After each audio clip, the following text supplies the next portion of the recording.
We are back. This is Pastor Jay with Anointed Radio, and we're going to go ahead and go into our interview segment. Today we have a lovely lady named Miss Karri Turner.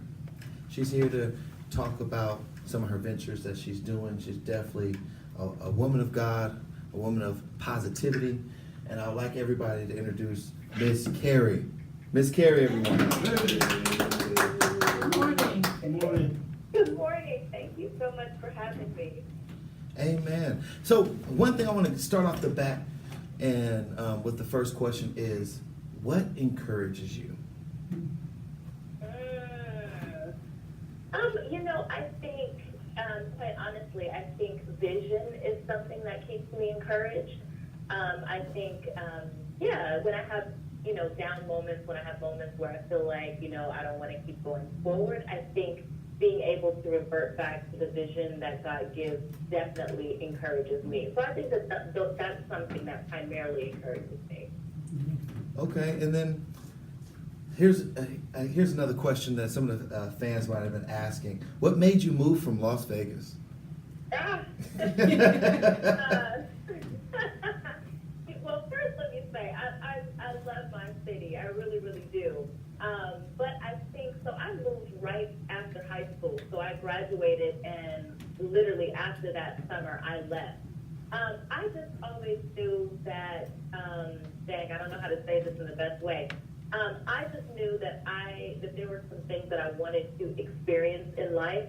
And I knew that I wanted to attend an HBCU, and of course we don't have one of those in Vegas. Right. And it was just important for me to leave home. And the truth is, during the time that I left, my family and I were going through a really, really rough time. Like, our home was being foreclosed on, and things were really, really bad. And so I could have stayed just to try to, get a job, work, help my mom, that type of thing. But she was very, very encouraging in terms of telling me that I needed to leave. And so, I think a part of it for me was that I had a vision for my life that was a little bit bigger than I think Vegas had to offer at this time. So it's not that it didn't have incredible things to offer me. I just think the scope of what I was trying to achieve was beyond where I was at. Gotcha. And quite honestly, for a long time, I grew up pretty rough. I don't know if a lot of people know that, but I did. And I was just ready to go. Do you know what I mean? I was ready to just start a different life. I was ready to get away from a lot of things that I had seen growing up. And so as soon as I had the opportunity to do so, I did. But Vegas is an incredible place to live. It shaped and molded me, so it's always home. I'm there quite often.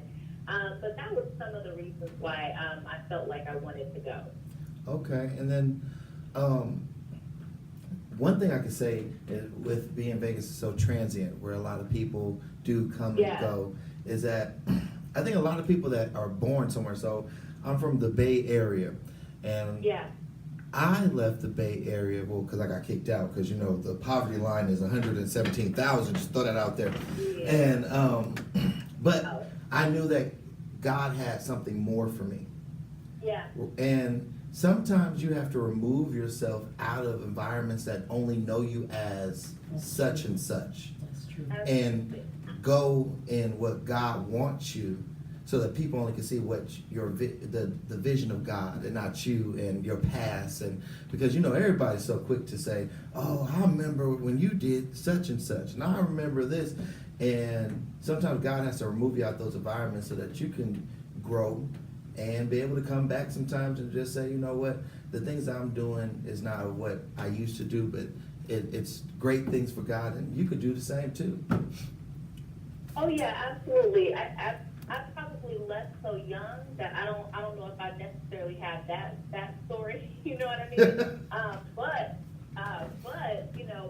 I mean, it doesn't matter whether it was something that you did or even if it was where you came from. Do you know what I'm saying? Right. Sometimes people watch where you came from, and they're trying to figure out, how did she come from that and is now accomplishing this? Do you know what I'm saying? Or how did he leave that and is now accomplishing this. And so you're right in the sense that it does give you an opportunity to go back and to be a physical witness of what God will do. Do you know what I'm saying? Exactly. And show people that, you know, if you are willing to stretch yourself, if you are willing to step out on faith and just go, that there's some things that God will do and some doors that the Lord will open that will otherwise remain closed if you're not willing to move. So I think that that's really the story of it all, is we want a lot of stuff. We want to accomplish a lot of stuff, but we don't want to take a risk.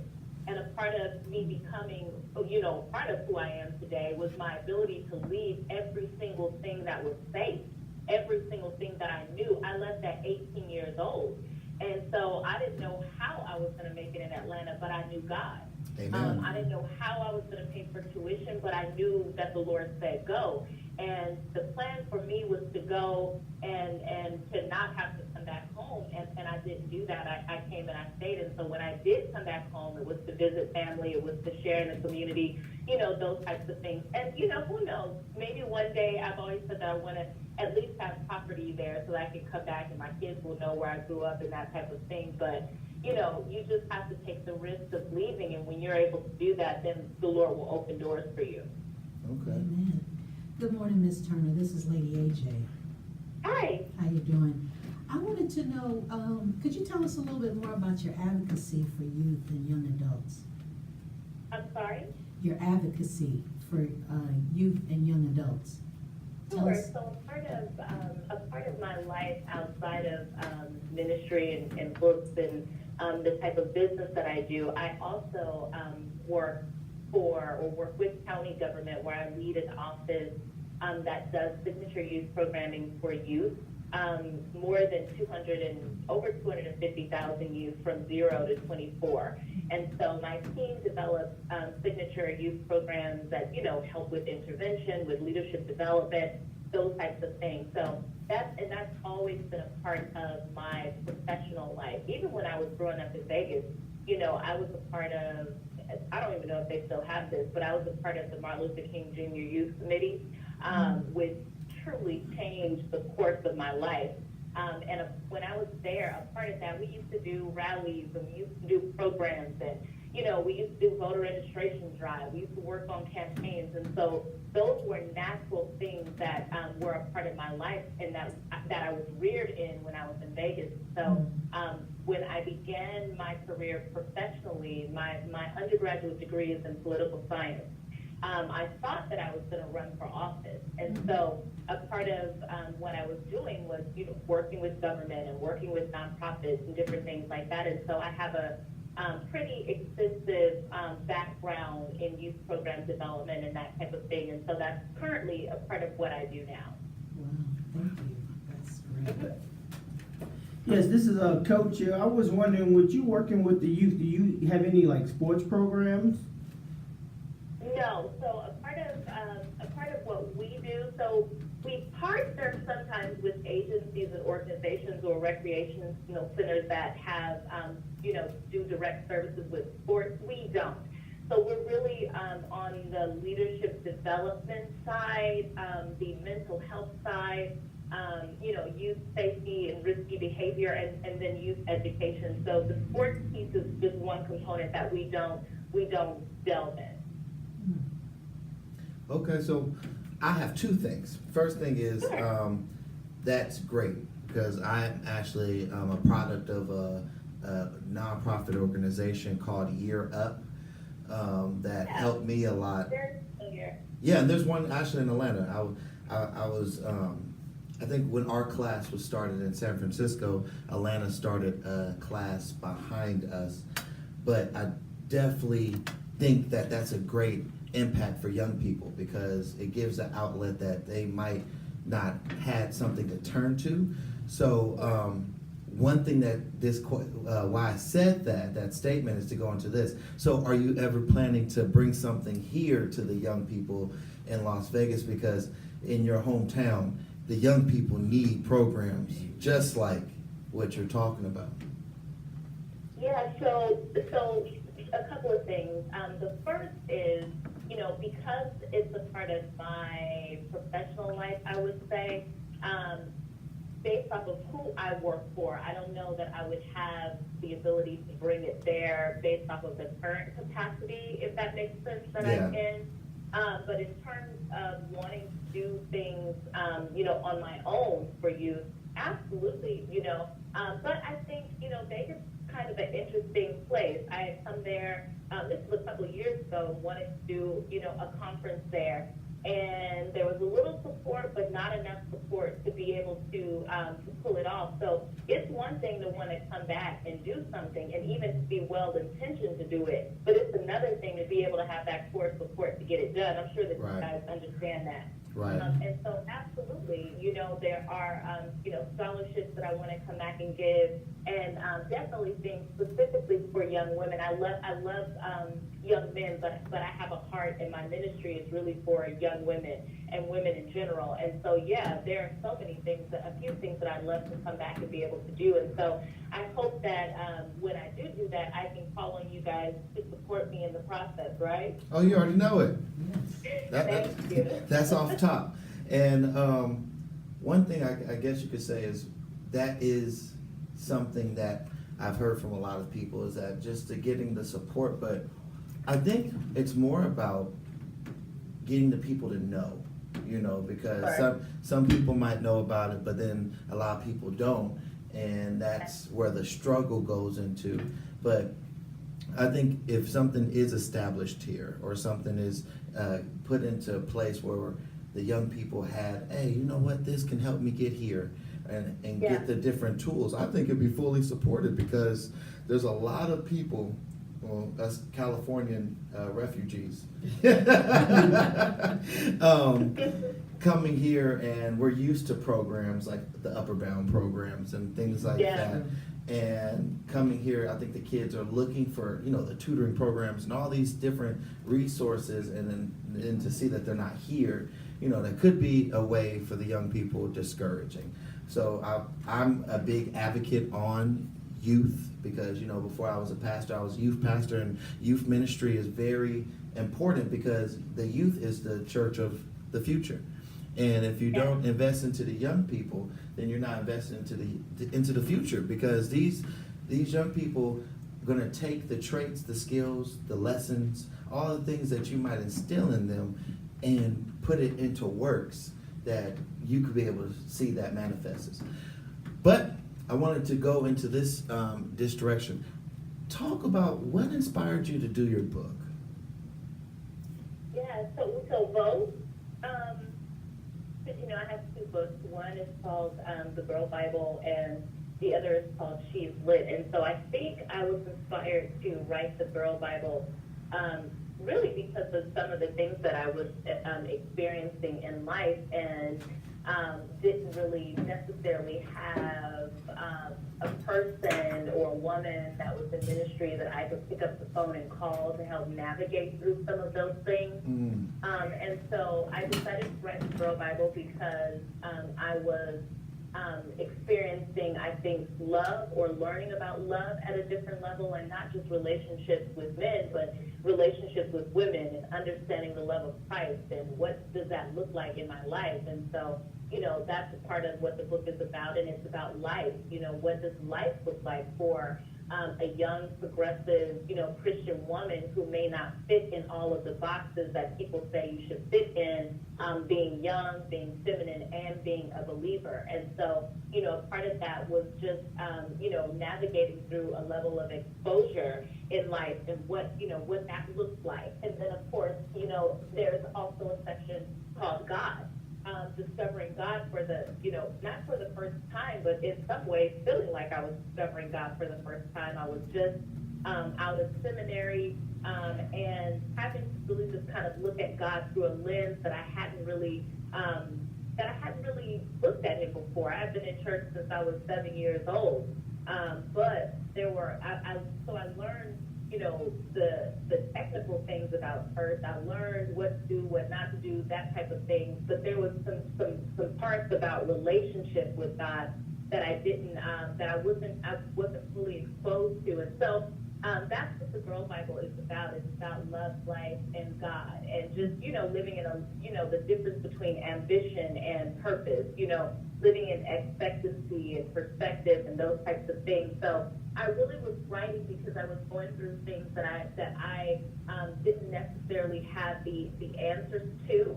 And as I began to pray and seek God and walk through those experiences, I wanted to share them with other women, and so that's why I wrote it. She's Lit. I wrote that really because I wanted to find a way to empower women to ignite the light of Christ within themselves, and then be able to share that with the world. I mean, we live in a time now where comparison is just the thing, and you're comparing yourself to other people sometimes whether you even realize you're doing it or not. Right. And I think comparison oftentimes comes from ignorance, and ignorance is simply you not knowing what God has placed in you, or you not honoring what God has placed in you. And so I wanted to create a devotional, so it's 40 days of prayers, it's really like a devotional, where women can read scripture, that focuses specifically on light, and read prayers that focus on light as well, to help them to become stronger and acknowledge the light that God has given them, so that they can move and navigate in the world in a different way. Amen.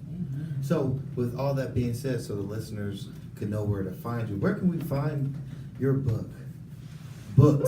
So you can get both of them directly on my website at www.karriturner.org, or you can get them on Amazon. So you can find them in both of those places. Amen. Yeah. So what upcoming projects are you working on currently? Oh my goodness. So I have a few things that I'm working on. I've been so busy this summer, thank the Lord, just traveling a lot and speaking a lot. I was in Israel earlier this summer, which was super cool, among some other places, and I'll be in South Africa at the end of this month, actually. So it's going to be exciting as well. I have something called Life Behind the Collar, that brings together women in both ministry and the marketplace that are navigating between both worlds. And I'm actually going to bring that to Vegas in 2019. So I'm pretty excited about that. Yeah, so I'm excited about that.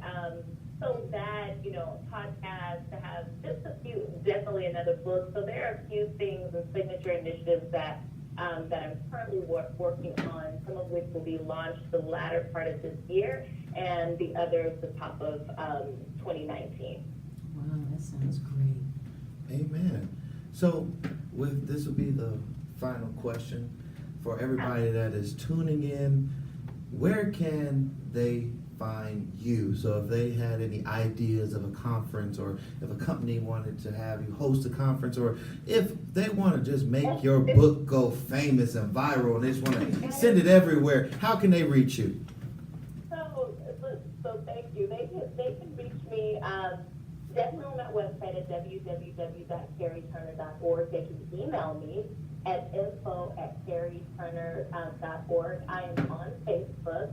And I'm on Instagram at MZKarriPacy. So Ms. Karri, baby, I'm on Instagram as well. But if you want to talk to me about that type of stuff, don't DM me, Jesus. Please don't. Listen, I am terrible with the DMs. You may not ever hear nothing back from me. Sometimes you have to stay out the DMs. The DMs have to be anointed, so I don't go into that. So if you want to do any business with me, I prefer that you email me or just go to the site, but that DM. Some people are like, oh my God, I DM'd you and you didn't respond back. I know. So, it's not personal. The DMs can just be a mess sometimes. It can be good, but it can be a mess. So sometimes it's a lot to respond to every single DM, but if there are, specific things that you desire, just email me. We're very efficient in that in terms of getting back to you, so I will definitely do that. Okay. So, Ms. Turner, the next time you're here in Vegas, you've got to come to the studio, okay? Yes, That would let be me great. know. I was just there. I I was there at the end of May for the Young Pastors Conference. So that was awesome. And then I was there at the end of June for that, and I was there in May for a women's conference as well. So I try to get there, even if I'm not speaking, I try to get there at least a couple of times a year, because y'all, my mama is there, my brother is there, my family is still there. So I try to get there. Vegas is home. I don't care where I am, whether it's in Atlanta. I don't care if I'm across the world.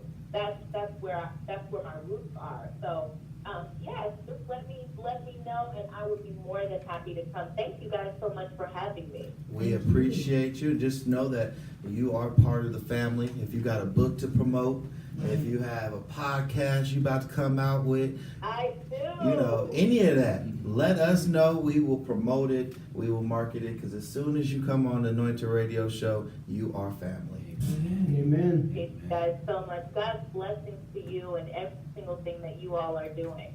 Amen. And you have a blessed day, and make sure you go to church today. I will. Thank you. Bye. Bye. Bye-bye. Amen. That was the lovely Miss Karri Turner, and it's about that time.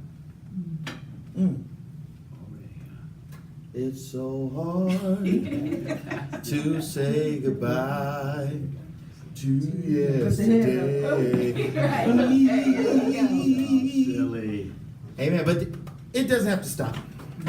What can they do? They could go ahead and go to Judah Family Community Church at 3 p.m. Yes, 3 p.m. We're actually about to relocate soon, but I'll give y'all that update when you need to know. But we are going to be at 3739 Glen Ave, Las Vegas, Nevada, 89121 at Judah Family Community Church at 3 p.m. giving a great word from Minister Dorla Stewart. And we're going to have us I believe we're going to be on the virtual campus today. And you'll be able to see the word. I think God is trying to tell y'all, the virtual campus is a seed, but you need to actually be in the building. Okay, that's where the deliverance, that's where the healing, that's where the things that you can let go. If you're in your house, that's cool, but start moving out of that comfort zone to the house of the Lord, because God has been calling you. You've just been running away. So I just wanted to encourage you on that today. But you can find me at Pastor J on Facebook, Pastor Jaylon Calhoun on Facebook. You can find me at official_Jaylon, Jaylon Calhoun, CALHOUN. And remember that common sense is not common. And you can follow DJ Severe at Kingdomware Production Facebook page. And this is Lady AJ reminding everyone to get focused and stay focused. And this is Coach here. You can find me on Instagram at 910Coach. And I would like to take the opportunity to thank Pastor Jay for bringing me to the WBKE studios. We're getting ready to move on to greater pastures. And I just want our fans to know that, during this transition, just bear with us. We're getting ready to have a new home, a bigger home, a greater home. Yes. And I have expectations that my Lord will do what He say He will do. Amen. Say All I it. have to do is ask Him. And just speak it into existence, because God anointed this show. That's why it's called Anointed Radio. God anointed it. God's going to make a way. And we ain't stressing. But on Wednesday, you'll have that announcement, and there'll be a testimony, I promise you, on that. So, see y'all next week. Bye, y'all. Peace. It's gonna be a brighter day.